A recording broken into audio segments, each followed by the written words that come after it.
Hey y'all, it's Heel Heat time. Hi everybody and welcome to Heel Heat. My name is George Coles and this is an episode of It Came From the Network. On this episode, we're going to discuss the weird, the wacky, the strange, the outlandish, and sometimes just downright bad stuff you can find on the WWE Network. So, without further ado, as recommended on our last It Came From the Network by one of the comments, the Moogle Master, I hope I'm pronouncing that right for you, he recommended we go back and do WrestleMania 1. So here it is, the one that started it all, the one that began the long, strange trip it's been to the WrestleManias, up to 33 at the time of this taping. So let's jump right into it. Now, first off, this is one of the videos I had as a child. I had WrestleMania 1, 2, 3, 4 all on video cassette, and others as well as it went on. So I'm going to talk, there are some noticeable differences from the VHS that I used to have to what we see now on the WWE Network. And I believe, for the most part, other than one change, everything was the initial feed. On the feed, the VHS tape I had, it did not have the national anthem being sung. Now we're used to people like Aretha Franklin and Carrie Hudson, major music stars singing the anthem. At WrestleMania 1, we're treated with Mean Gene Okerlund, who did an actually really good job. I was proud of Gene. That was something not on the VHS. A little bit surprised. I never really read that he did that. I know that he was on standby on WrestleMania 3 if Aretha Franklin didn't make it, but I didn't know he actually did it on WrestleMania 1. We'll jump right into first match. This is where the VHS started. Now, the slight difference here, and this goes for every match, is prior to every match, you had an interview with both wrestlers and their managers or whoever was affiliated with them that was going out to the ring.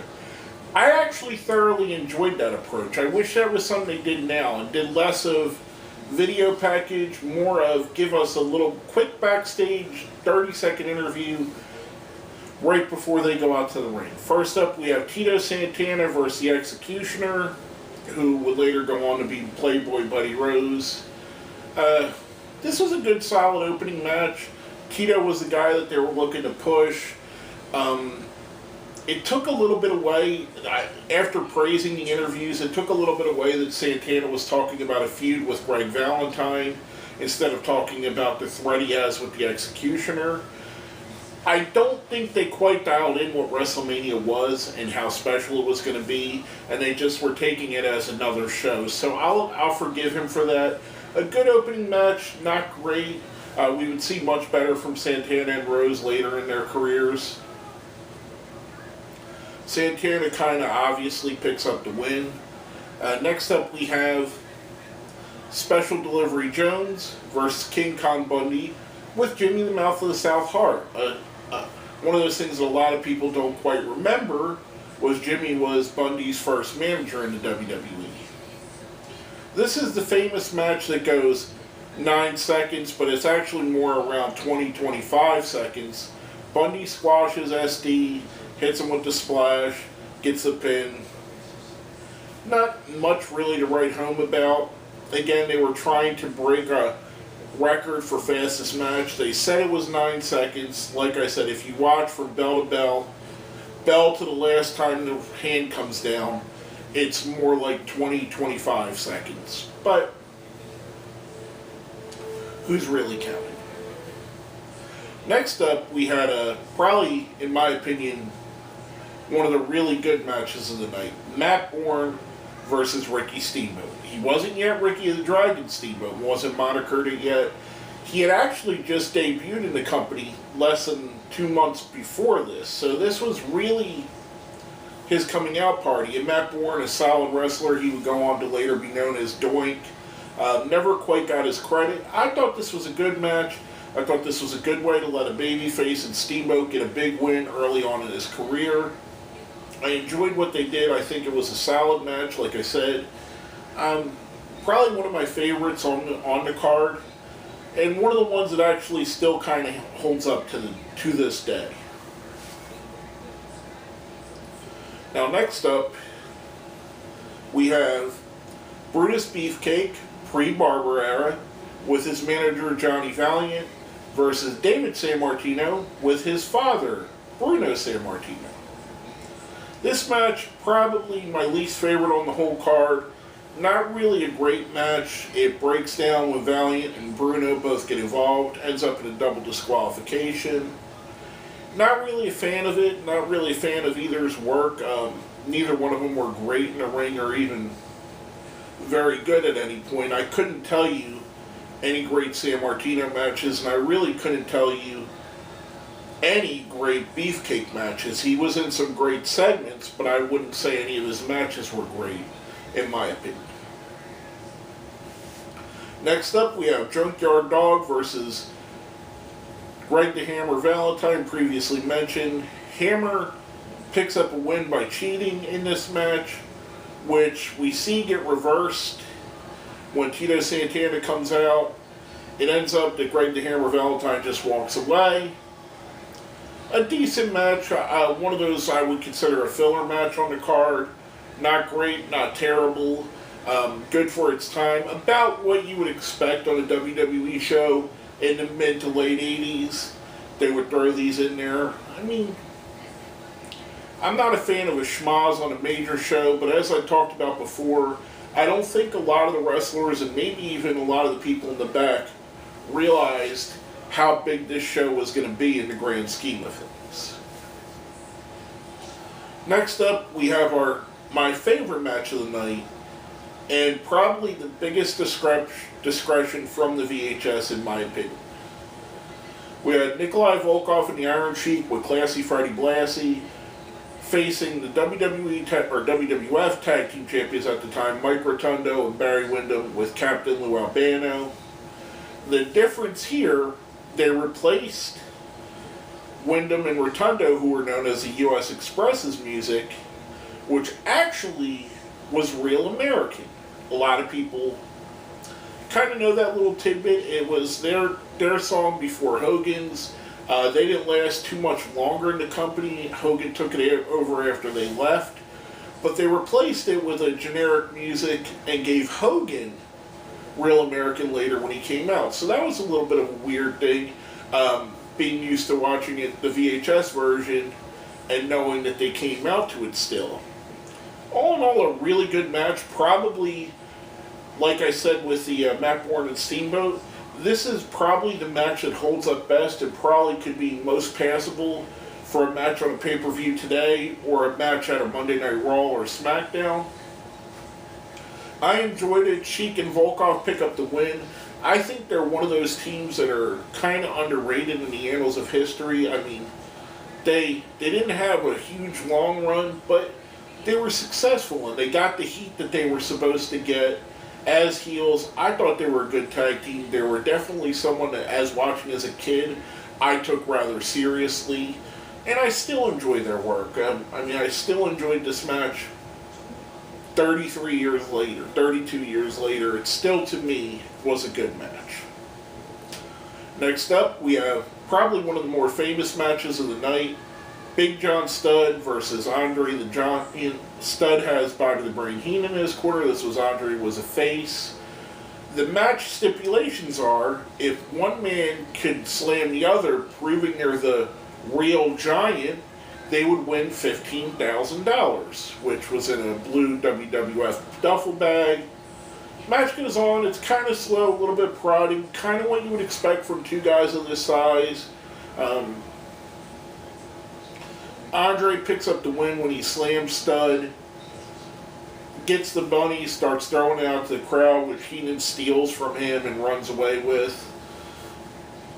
Now, again, not a great match, but I excuse it for two reasons. It fit well in the era, and really, if they would have did something like this with like a Braun Strowman in a big show at this time, I don't know that it would not fit. I don't know that it would be a bad match on a pay-per-view. So I understand what it did, why it was there. It was an attraction match, and it actually worked, to my opinion. Now, next up, we have Wendy Richter with Cyndi Lauper taking on Leilani Kai with the Fabulous Moolah for Leilani Kai's WWF Women's Championship. In the match, we see a little bit of the outside interference with Moolah and Lauper getting involved. This was another tie-in of the Rock and Wrestling, which was going on at the time, with Cyndi Lauper and Mr. T, who we'd see a little bit later. And this wasn't a bad match for a women's match at the time. It was actually pretty decent. It doesn't hold up to 2017 standards, but it was solid. I mean, it wasn't terrible. Wendy Richter picks up the win as expected. Everything at the time was geared for the wrestlers tied to the Rock and Wrestling to actually go forward. So it makes sense that she would win on a big pay-per-view or a big show like this. And finally, the culmination of the Rock and Wrestling era, we had Roddy Piper and Mr. Wonderful Paul Orndorff being seconded by Cowboy Ace Bob Orton versus Hulk Hogan and Mr. T with Jimmy Superfly Snuka. This is the match with all the bells and whistles. Pat Patterson's a referee. Mr. T's in the match. Muhammad Ali is a special enforcer / referee. Liberace is the timekeeper. Billy Martin is the ring announcer. So this was the one they put all of the hype behind. This is the one that the night before on Saturday Night Live, Hogan and Mr. T went on. This was the one that they built up on MTV, which was a big thing at the time, if you don't believe me. This was the thing on the national televisions, on Entertainment Tonight, that they talked about. Not a great match, and probably one of the worst, if I'm going to be honest, one of the worst WrestleMania main events. A decent spectacle.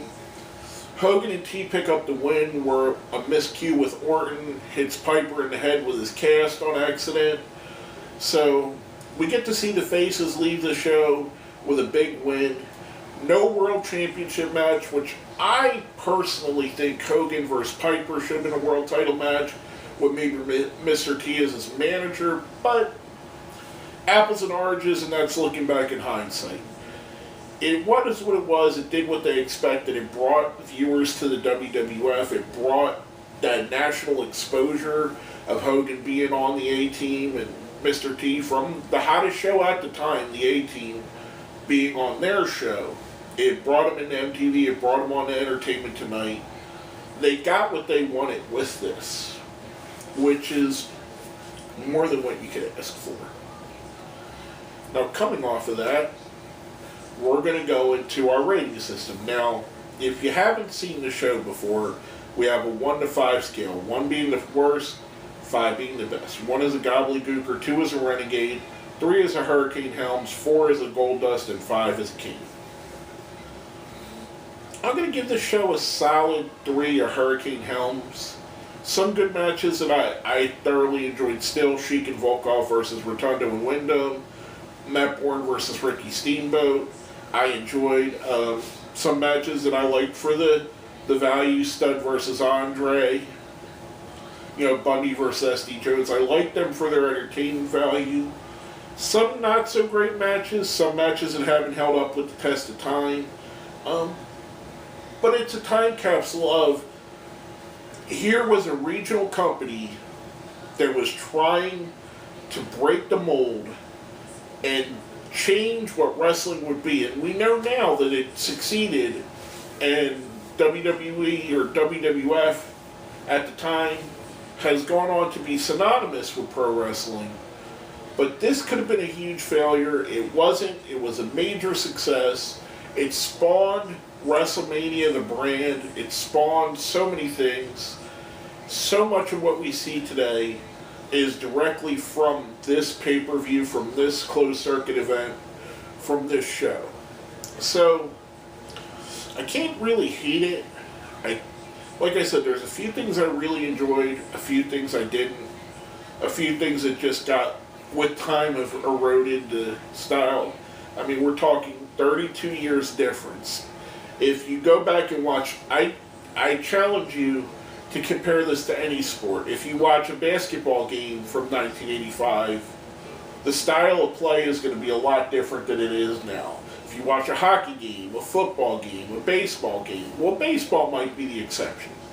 Baseball's kind of steeply rooted in tradition, and the games have pretty much not changed too much over the century. However, other sports like hockey and basketball have innovated new things, new rules, new regulations. Even if you go to something as simple as Olympic running, the style of clothes they wear for aerodynamic stylish shoes are different. So it's hard to judge something like this with 2017 eyes, knowing how important it is. So it's one of those anomalies. I wanted it to be a better show. It was about a middle of the road show. It's a show, I'm going to be honest with you, out of all the wrestling shows in the history, this is probably in the top 5 or 10 that I've watched all time. I've probably watched WrestleMania 1 15, 20 times in my lifetime. Like I said, I used to have the VHS. Same with WrestleMania 3 and WrestleMania 2, WrestleMania 4, some of the old, I had a Jim Crockett Cup video cassette that I watched over and over again. WrestleMania 10 I've watched several times. One Night Stand I've watched several times. A lot of the ECW shows I've watched multiple times. So there is a value of watching. There is something to be said about the importance of the show. But again, like I said, overall, gave it a 3, a Hurricane Helms, right in the middle of the road. But basically, that's all I have to say on that. My name is George Coles, and this has been another episode of It Came From the Network.